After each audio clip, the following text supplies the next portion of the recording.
Bueno, muy buenas tardes a todos los presentes, y a todos los presentes que están online de la misma manera. El día de hoy vamos a presentar dos temas. Primero, shock cardiogénico a cargo de la doctora Nicole Peñarrieta. Ella es residente de primer año de la subespecialidad de terapia intensiva pediátrica acá en el Hospital Mario Ortiz Suárez. Seguidamente vamos a presentar el tema de shock hemorrágico y transfusión masiva en pediatría. Este tema va a estar a cargo de la doctora Francisca Rafael, misma que es médico terapista de planta de nuestro hospital. Bueno, le damos la bienvenida a la doctora Nicole y... Ya. Buenos días, vamos a dar continuidad con el módulo de shock, con el tema de shock cardiogénico. Como definición, el shock cardiogénico es un estado agudo de la insuficiencia circulatoria debido al deterioro de la contractibilidad del miocardio. El shock cardiogénico se define como una disminución del gasto cardíaco y evidencia de la hipoxia tisular con volumen intravascular adecuado.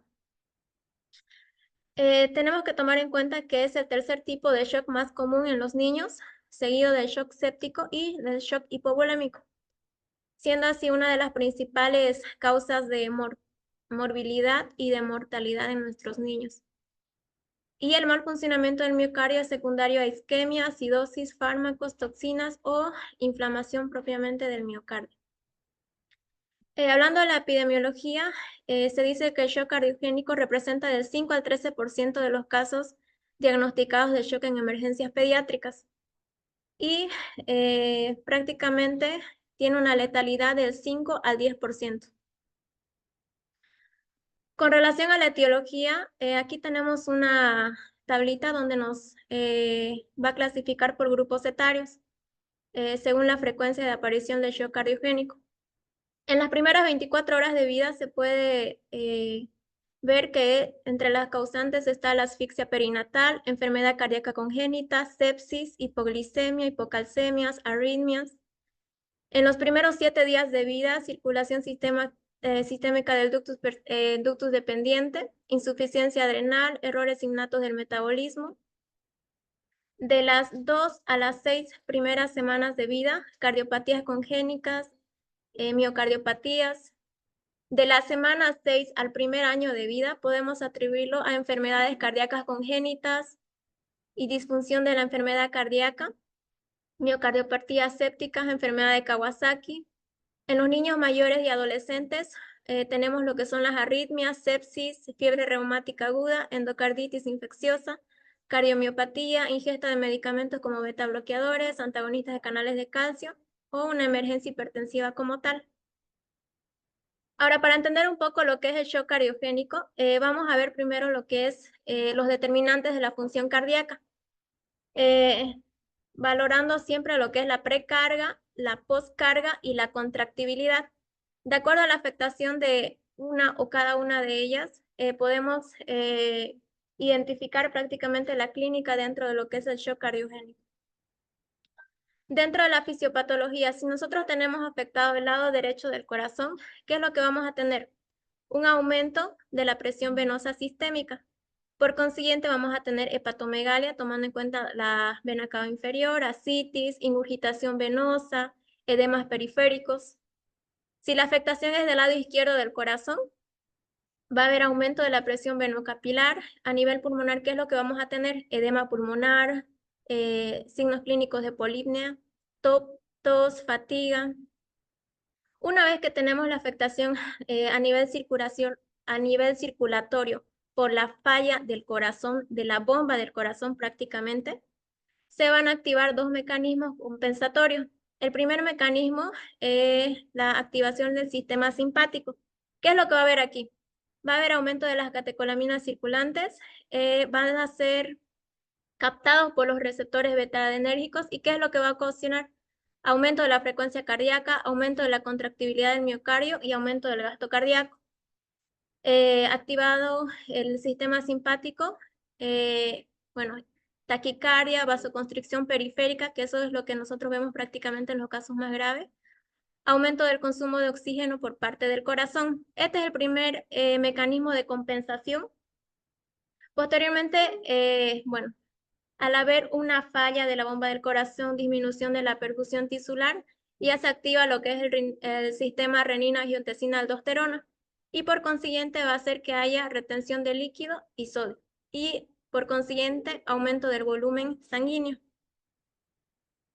Dentro de lo que es el shock cardiogénico tenemos 5 estadios según la función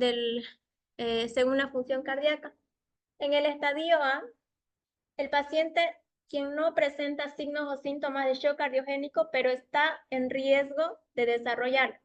Incluye infarto de miocardio, infarto previo, insuficiencia cardíaca aguda crónica descompensada. Pero es un paciente que está en riesgo. En estadio B ya tenemos un paciente quien tiene evidencia de hipotensión relativa o taquicardia sin hipoperfusión. Aquí ya está empezando un pre-shock prácticamente. Un shock cardiogénico clásico. Tenemos un paciente que presenta hipoperfusión, que requiere intervenciones con inotrópicos, vasopresores o soporte mecánico, a pesar de la resucitación hídrica para restaurar la perfusión. Estos pacientes típicamente presentan hipoperfusión relativa. Entonces aquí ya tenemos el uso de vasoactivos. Deterioro o fatalidad. Es el paciente similar a la categoría C, pero que está empeorando. No responden a las intervenciones iniciales. Y en el caso extremo es el paciente prácticamente que ya está teniendo paradas cardiorrespiratorias recurrentes pese a las maniobras de resucitación y ya manejo más complejo. Este ya sería el estadio E en caso extremo, con la clasificación de extremo. Dentro de la clínica de shock cardiogénico, esta gráfica nos va a ayudar a identificar de cierto modo la característica como tal dentro del shock cardiogénico, qué es lo que vamos a tener, a diferencia del hipovolémico, del obstructivo, de la vasodilatación. A nivel de la presión arterial, vamos a tener disminución, frecuencia cardíaca aumentada, presión venosa yugular aumentada, extremidades frías. A nivel de los campos pulmonares, a menos que sea debido a la falla del ventrículo derecho, podemos tener crepitante, a diferencia de los otros tipos de shock que lo tenemos aquí en la gráfica. Ahora, siendo un poco más detallado con relación al shock cardiogénico, los síntomas que vamos a tener en todos los tipos de shock es taquicardia, sudoración, mala perfusión periférica, frialdad en las extremidades, taquipnia. Ahora, si es que tenemos un shock cardiogénico donde la falla está en el lado derecho del corazoncito, vamos a tener hepatomegalia, ascitis, ingurgitación yugular, edemas, que sería la congestión sistémica. Y eso está relacionado con lo que hablamos al inicio dentro de la fisiopatología. Y función ventricular izquierda, cuando la afectación es del lado izquierdo, hipoxia, hipoxemia, edema pulmonar, derrame pleural, hipotensión arterial, relleno capilar disminuido, oligoanuria, obnubilación, irritabilidad, hilio por hipoperfusión, taquipnia, ritmo de galope. Y entre otros síntomas que podemos encontrar es soplo, arritmias, dificultad en la alimentación, cansancio con las tomas y falla de medro. Dentro del diagnóstico de shock cardiogénico, tenemos que tomar en cuenta que es una emergencia dentro de la pediatría, por lo tanto es importante reconocerlo tan pronto lo tengamos al paciente en un servicio de emergencias. La radiografía de tórax es es un estudio que le tenemos disponible en prácticamente la mayoría de los hospitales y es algo que nos va a ayudar para que podamos identificar si es que existe cardiomegalia o edema pulmonar. El electrocardiograma del mismo modo, ecografías, el ecocardiograma, que es prácticamente el gold estándar para nosotros poder identificar prácticamente el causante del shock cardiogénico. Aquí tenemos una gráfica que nos ayuda a identificar o a ver prácticamente lo que es el índice cardiotorácico. La medición del A, B y lo dividimos entre C. Lo que tenemos que tomar en cuenta aquí es la clasificación. En los neonatos de 0 a 60 se podría decir que es normal, menores de 2 años hasta 0,55 y mayores de 2 años hasta 0,50, a diferencia de los adultos que se maneja un estándar. Estudios de laboratorio importantes como el hemograma, coagulograma, química sanguínea, electrolitos, gases, lactato, ya que también estos de aquí pueden ser condicionantes a un shock cardiogénico. Algo que se hizo una revisión dentro de un artículo donde vemos el abordaje en urgencias del shock cardiogénico en pediatría. Con relación a las troponinas, se dice que en niños, a diferencia de los adultos, donde la isquemia miocárdica es una de las principales causas de choque cardiogénico, su uso no tiene una evidencia fuerte. Las troponinas reflejan lesión miocárdica con valores de troponina mayores a 0,01 nanogramos por ml. Específicamente en miocarditis pueden estar significativamente elevadas, sin que haya asociación directa con la gravedad de la enfermedad. Entonces, algo que tenemos que tomar en cuenta dentro del manejo igual. Cosas que, dentro del shock cardiogénico, se tiene que valorar la clínica del paciente de forma constante una vez que iniciamos el tratamiento, durante el tratamiento y el manejo del mismo. ¿Qué es lo que tenemos que valorar? El estado mental, la presión arterial, cómo está yendo la frecuencia cardíaca, los pulsos, las características de los pulsos, extremidades, si están calientes, su llenado capilar cómo está. La diuresis es muy importante, tiene que estar siempre por arriba de 1 ml por kilo peso. Hacer un balance estricto, control de ingresos y egresos, valores normales de la glicemia. El calcio es importante, tiene que estar dentro de los parámetros. Y disminución del nivel sérico de lactato. Hay que optimizar también la precarga usando diuréticos y administración de fluidos. En el tratamiento del shock cardiogénico no se pueden hacer reposición de líquidos en grandes volúmenes, por eso se recomienda hacer de 5 a 10 ml por kilo peso. Si hay una disfunción o hipertrofia del ventrículo derecho, se necesita mayor precarga para corregir la contractibilidad. Entonces se podría iniciar a 5 ml por kilo peso, siempre valorando cómo está el paciente. No es algo que esté dicho que sí o sí se inicia a 5. Cuando tenemos disfunción ventricular del lado izquierdo, podemos atribuir las sobrecargas. Entonces, en estos casos, usamos lo que son los diuréticos. Dentro del manejo del shock cardiogénico con relación a los inotrópicos, primero tenemos que tomar en cuenta los receptores beta-adrenérgicos, alfa-adrenérgicos, con relación al manejo de cada uno de los vasoactivos, porque es importante saber cuál es el efecto que va a tener cada uno de ellos. Ejemplo, los receptores beta-1, su localización va a ser a nivel del corazón. ¿Y qué es lo que nos va a causar? Aumento de la fuerza y de la frecuencia de la contracción, aumento de la velocidad de la conducción del nódulo atrioventricular. Los receptores beta-2 a nivel del músculo liso están localizados estos receptores y lo que va a causar es una relajación.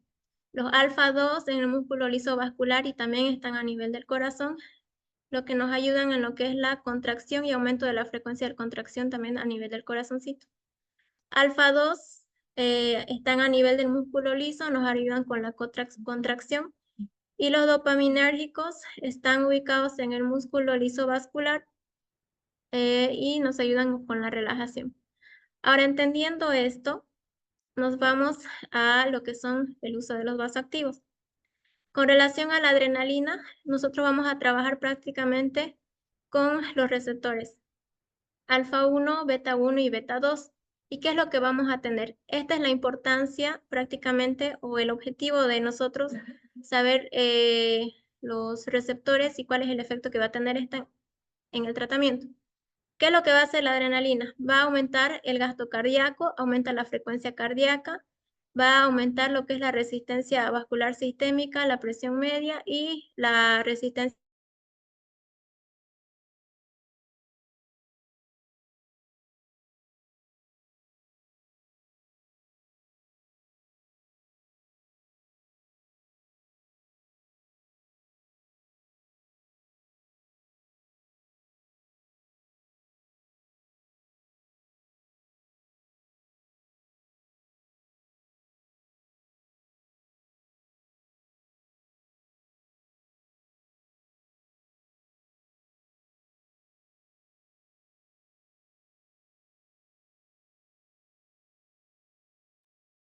Eso.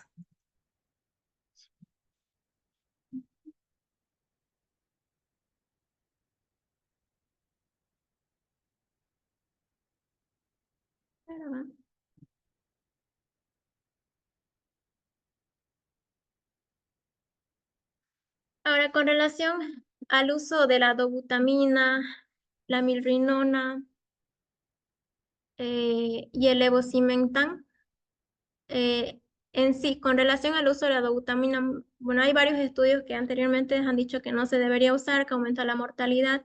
Este es un estudio que se hizo por la Sociedad Española con relación a las emergencias pediátricas del año 2022.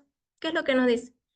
Que la dobutamina debe ser usada como primera línea a dosis de 5 a 10 gamas por kilo minuto en escenarios de shock cardiogénico con presión arterial sostenida para restaurar el gasto cardíaco. Es recomendable usar la mirrinona en infusión continua de 0.5 a 0.75 como alternativa a la dobutamina en niños con shock cardiogénico, especialmente en escenarios posteriores a una cirugía cardíaca o en casos de disfunción ventricular derecha y o hipertensión pulmonar. Con relación al levosimentan, en una infusión continua puede ser usado como tratamiento de segunda línea en pacientes con choque cardiogénico que no responden a los anteriores, especialmente a los posoperados de cirugía cardiovascular. Si se requiere el uso de combinación de vasopresores con inotrópicos para alcanzar una adecuada presión de perfusión, es recomendable usar una noradrenalina como primera línea de tratamiento en aquellos pacientes con bajo gasto cardíaco, resistencia vascular disminuida o hipotensión persistente. La vasopresina sería en el último caso. Debe ser la última opción para pacientes con shock cardiogénico resistente a los vasopresores. Este de aquí es un algoritmo que nos ayuda con relación al manejo del shock cardiogénico. Primero, identificamos signos y síntomas, dificultad en la alimentación, irritabilidad, falla en el crecimiento, disnea, palpitaciones, sudoración, dolor abdominal, extremidades frías, taquicardia, taquipnia, presión del pulso estrecho, ritmo de galope o peatomegalia. Una vez que identificamos clínicamente que estamos con un shock cardiogénico, tenemos que hacernos exámenes complementarios. En este caso, un perfil bioquímico, enzimas cardíacas, hemograma, gases arteriales, una radiografía, como les había dicho al inicio, y un estudio de ecocardiograma, que sería un gol estándar. Dentro del manejo ventilatorio, hay que administrar oxígeno, la ventilación no invasiva, ventilación invasiva en caso de que el paciente lo necesita, y sí o sí tiene que tener una hemoglobina mayor a 10 miligramos por decilitro para ayudar con la oxigenación del paciente. Dentro del manejo de la precarga y de la poscarga,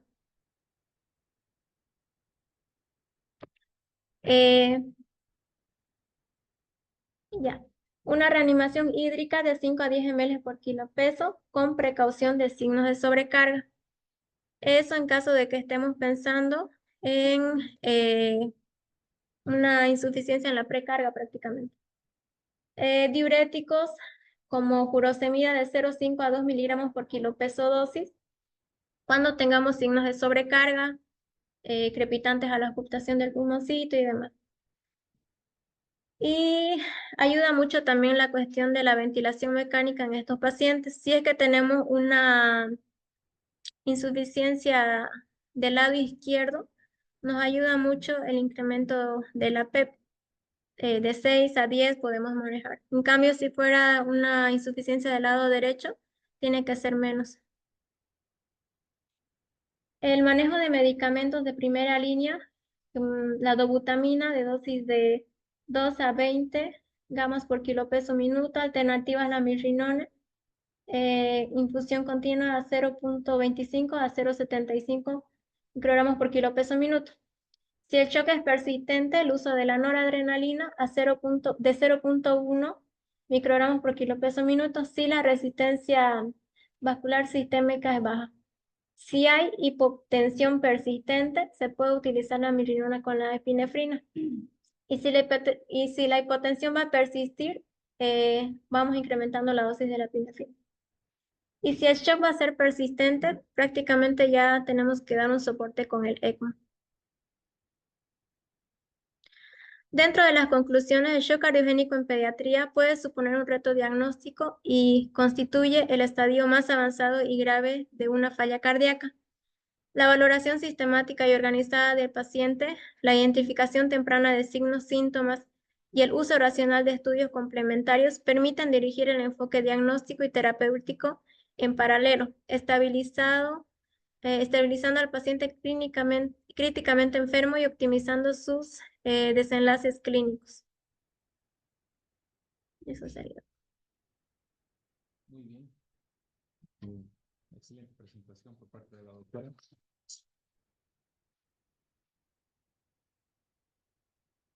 Si alguien tuviese alguna pregunta hacia la doctora, tal vez en sala o vía online.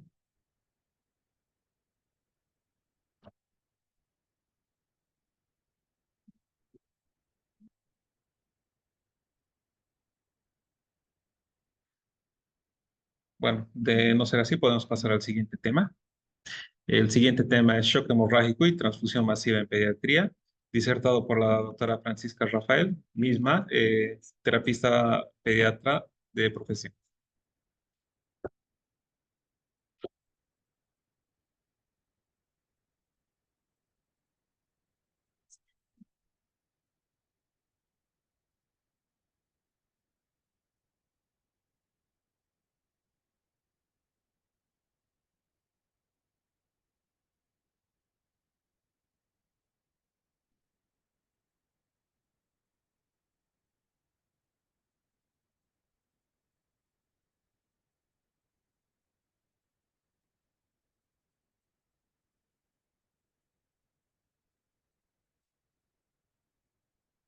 So-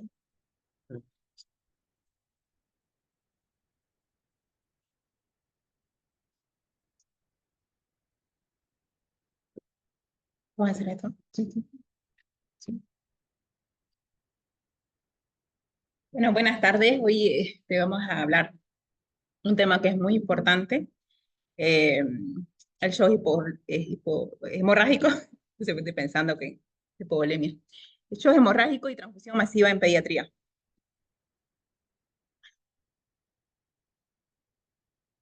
Bueno, dentro del contenido voy a hablar un poquito de introducción, fisiopatología, diagnóstico, datos clínicos, las metas de tratamiento y transfusión masiva al final. Como introducción, el shock hemorrágico es una de las principales causas de mortalidad en el traumatismo pediátrico. Los pacientes pediátricos toleran la hipovolemia con menos hipotensión hasta que alcanzan una pérdida significativa del volumen sanguíneo. Un minuto. Vamos, tenemos un... ¿Hay problemas? Sí, un minuto, por favor.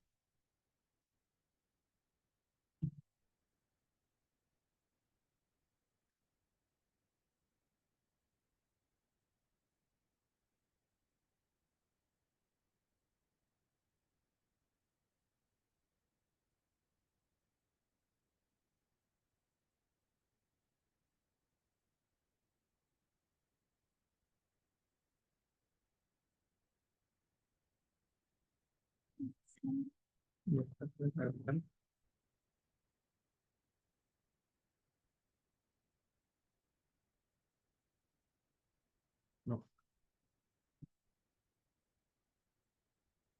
Sí.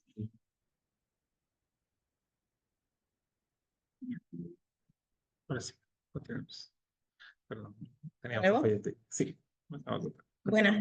Buenas tardes, voy a empezar con introducción. El shock hemorrágico, decíamos, ¿no? El shock hemorrágico es una de las principales causas de mortalidad en el traumatismo pediátrico. Los pacientes pediátricos toleran la hipovolemia con menos hipotensión hasta que alcanzan una pérdida significativa del volumen sanguíneo. La clave para el manejo exitoso del shock hemorrágico es la evaluación rápida, intervención adecuada y la reevaluación frecuente. Avanza. El cursor más por favor.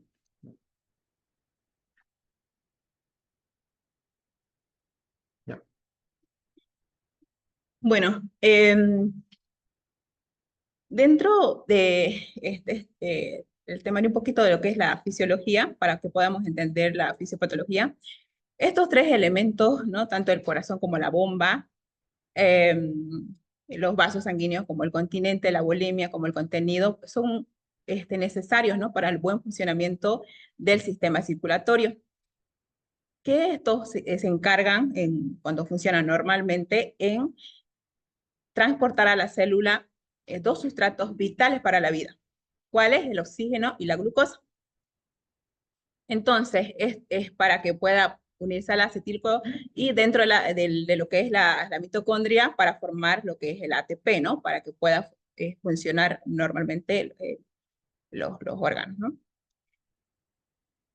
Y cuando cualquiera de estos pierde una homeostasis, puede generar un shock, como lo que sucede cuando hay pérdida de volemia, produce un shock hipovolémico hemorrágico.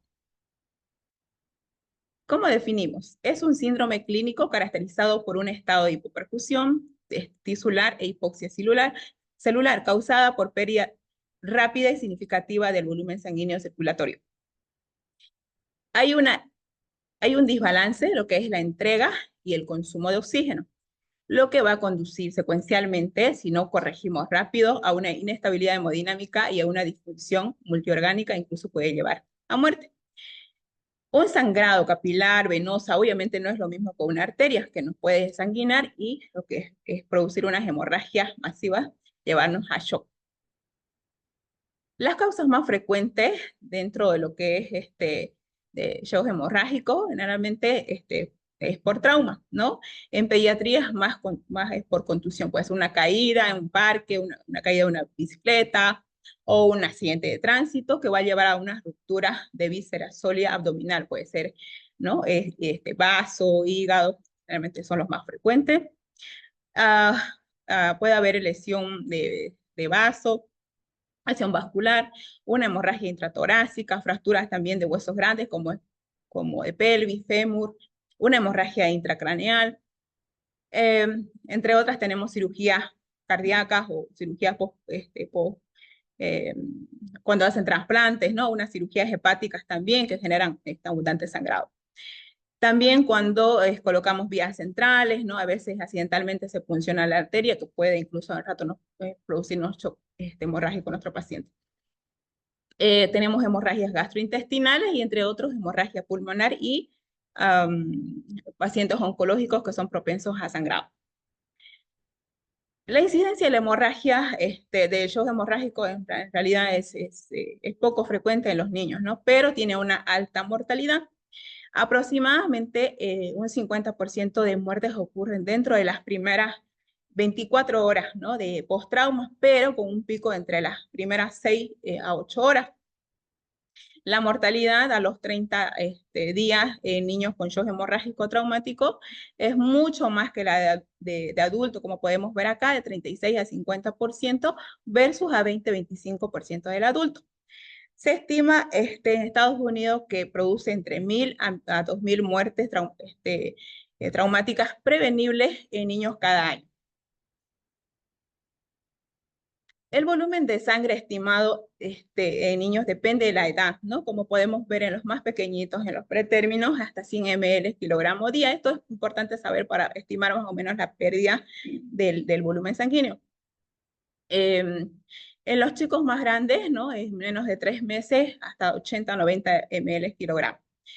De 3 meses a 2 años, 70-80 ml kilogramos y más de 2 años, 70 ml kilogramos. Y los obesos un poco menos, de 60-65 ml kilogramos.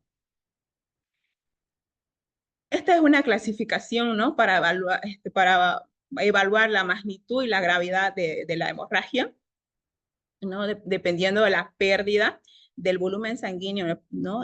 El porcentaje de la pérdida de volumen sanguíneo. Como podemos ver acá en la primera, ¿no? Que es menos de 15%. Prácticamente no hay compromiso todavía a nivel de los sistemas, ¿no? Menos de 15% no da clínica. Pero a partir de de 15 a 29, 25, 29%, ya podemos ver, ¿no? El compromiso a nivel cardiovascular. No, ya nos va a producir taquicardia, ya nos va a producir taquipneas, ya va a oliguria, y ya el paciente puede estar irritable, la piel va a estar fría, moteada.